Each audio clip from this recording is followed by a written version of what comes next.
India says at least 20 of its soldiers were killed in a clash with Chinese forces, raising the original number of casualties at first reported. The hand-to-hand fighting taking place along a disputed border in the Himalayas. China has accused India of a provocation and has not disclosed if any of its troops were killed.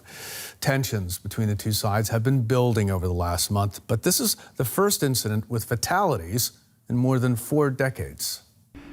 For weeks, trouble has been brewing in one of the remotest border regions in the world.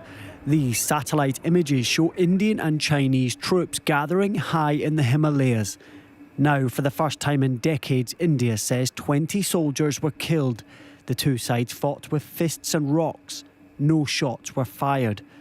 Among those left bereft, the family of Colonel Santosh Babu, who was killed. We were shocked. Since yesterday, we have been in a deep shock on hearing about my son's misfortune. We never expected this, but it is not new for him to be working in such difficult places. Angry protesters gathered in the city of Ahmedabad, demanding revenge and calling for a boycott of Chinese goods. Let's make India self-reliant and give China a fitting reply. Beijing says it was defending its territorial integrity. Shockingly, on June 15th, Indian troops seriously violated the bilateral consensus and crossed the borderline twice, engaging in illegal activities and provoking and attacking Chinese personnel, resulting in serious physical confrontation between border forces on the two sides. This yellow line marks the boundary between these superpowers. Known as the line of actual control, it is not a hard frontier since China and India have never agreed on where it should lie. In 2017, the two sides confronted each other for 73 days after Indian troops blocked Chinese construction of a road. For years, Chinese and Indian leaders have struggled to reach a lasting solution. This latest escalation suggests a difficult path ahead for these two nuclear-armed nations.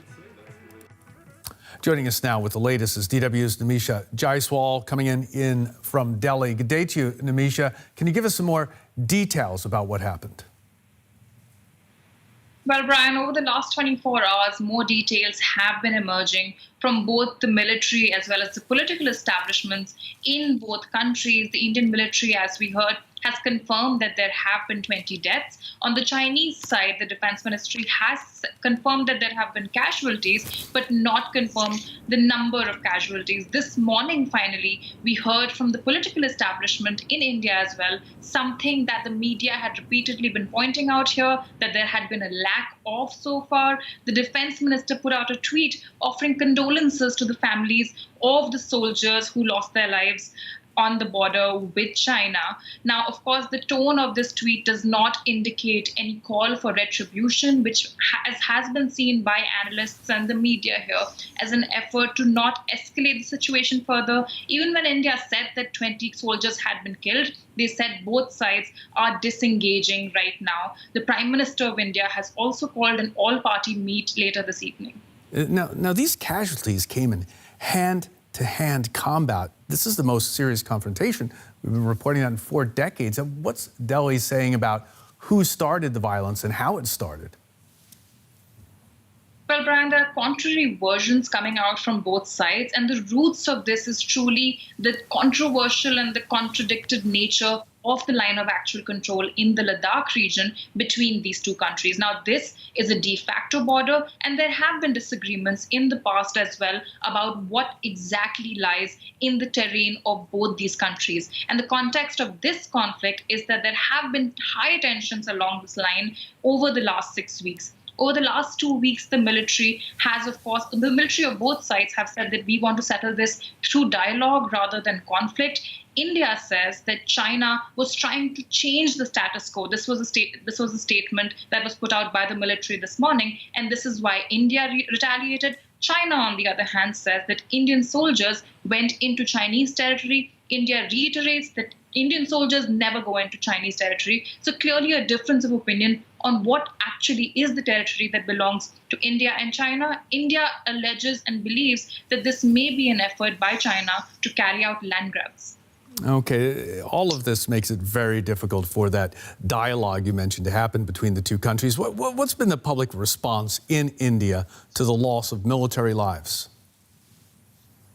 Well, Brian, what's interesting in India is that the warmongering, almost jingoistic response we see amongst the public when it comes to conflict with Pakistan is largely missing when it comes to conflict with China. Over the last 6 weeks, there has been a call to hit China where it really hurts, which is the economic front. So Indians were uninstalling TikTok. This app became very popular called Uninstall Chinese Apps. And this is the focus of a lot of celebrity talk as well, asking India to cut off trade ties with China. However, the loss of life has definitely ramped up more serious military sentiment as well. There has been a call for retribution. Small protests have broken out from fringe groups in different parts of the country. But of course, there is an effort also, it seems, on the top level to de-escalate the situation. And we're going to have to wait to see through the day today how exactly this proceeds.